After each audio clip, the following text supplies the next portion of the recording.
We're delighted that he could be with us tonight. Welcome, please, Dr. Hunter Thompson. Nice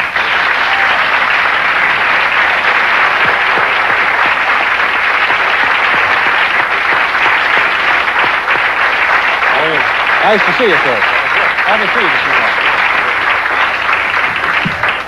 How are you? Oh, I am terrible. What's the matter? You don't... Well, I've been going to court every morning for 2 weeks at 7 o'clock. Yeah. And for me to go anywhere at 7 o'clock is real hard. So I tend to stay up all night. Yeah.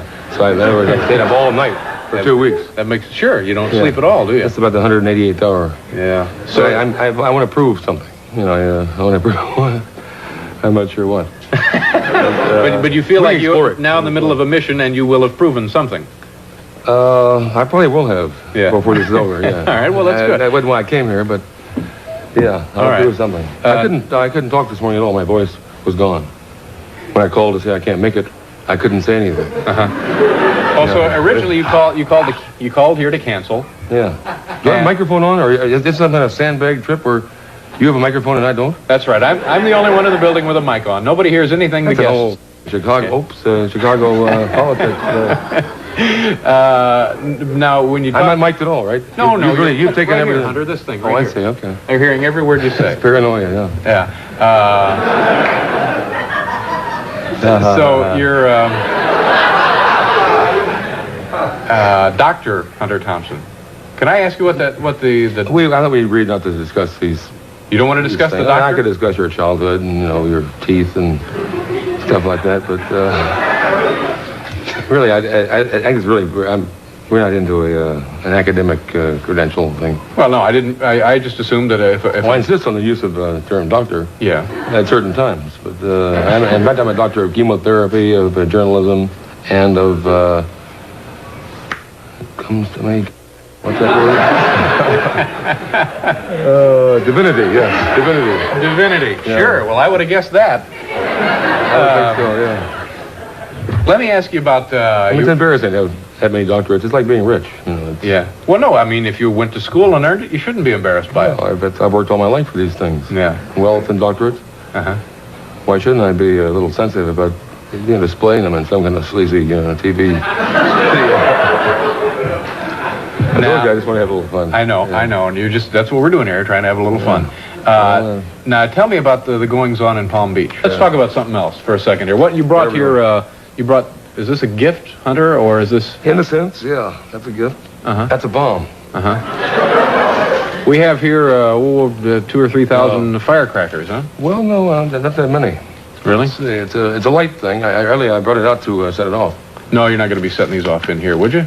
Well, yeah. No, we'll just maybe later. Do the same thing. Maybe later at the buffet upstairs, we'll set those off. I'll put it back over here. No, you get it close to that cigarette. I knew that would happen. I say, don't worry, let's go out there and put it down in front of him. Tell me about your correspondence with the American Express Company. About what did you have in mind for those folks? I got offended, frankly, that an American Express was offering the gold card to the rabble. And what I considered fairly a loose-minded sort of greedy kind of way. And do you have a gold card? No, I don't. See, that's what I mean. It's but it's being offered in a way I consider degraded the gold card. Do you have one? Yeah. Yeah. Now, what is that supposed to represent? If you have one of those, what does that mean? It tells me that I can go anywhere I want and get money. Yeah, I can. Well, there are limits to this, and there are certain dark aspects of that contract. But basically, if I've left red Chrysler convertibles all over Palm Beach and hotels and beach houses. I can just, it's like a card. That's right. I didn't even have to register in the hotel. Just wave the card and you're in. They call me doctor. Yeah. They tell you whatever you want, really, with the gold card. But I didn't feel it should be offered to the masses. Yeah. This is the Palm Beach. See, I've been educating myself to think like the Palm Beach life. And I've come to some surprising life stances in this.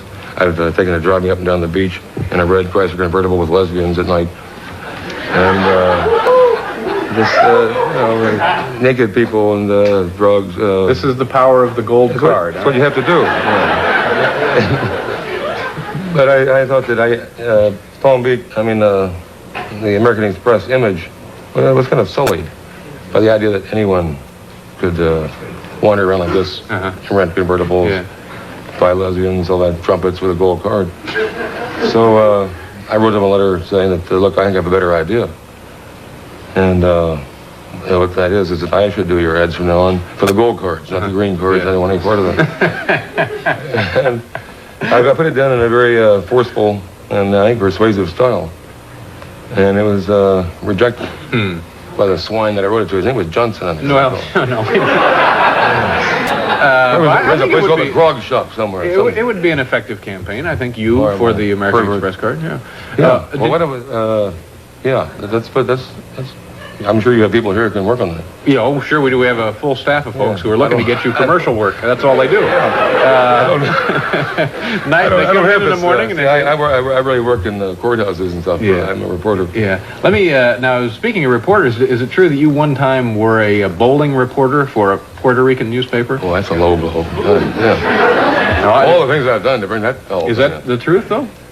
It is true, yeah. Now how does one get that position? Well, I was writing a novel at the time about San Juan. And I decided that, reverse it. I went to San Juan and decided to write a novel about it. And what I wanted to do was work on this new English language paper, the San Juan Star. And I presented my credentials and got immediately just horribly rejected. Several friends of mine were hired. So I wrote the editor a letter saying, you're a swine, a fool, and a doomed man. Pretty much the same letter you wrote to the American Express guy, huh? No, it was worse. And I said, I'm going to find somebody to come down there and get you for this. And lo and behold, way back in the personals, they had, columns of the New York Times on a Sunday, was a 3-line ad that said, famous international Puerto Rican sports magazine seeks chic editor, something like that. And I thought, well, I'll call that.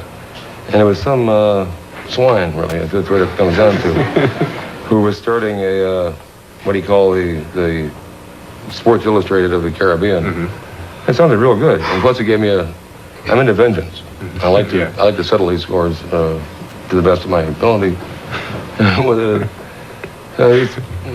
When you live this life, you want to settle scores. Yeah. People get sloppy otherwise. So I went down there to work in this magazine, which I really thought was going to be a slick sports magazine. And it turned out to be a bowling sheet, a horrible thing, where I had to hang around bowling alleys at night and report the scores of the Federal League, Harold's real estate sales and Fernandez construction. How long was that fun for you? No, I sued the man. Sued him, good. As long as you got the vengeance. Yeah. Okay, it's still going on. Listen, I want to ask you if you can come back and see us again. I'm sorry that we're running short on time. I'd like to continue this discussion. And I don't think I... You don't think you'll be back? Okay.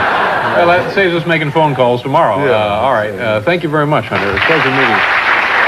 Dr. Hunter Thompson. We'll be right back with Marjorie Gross.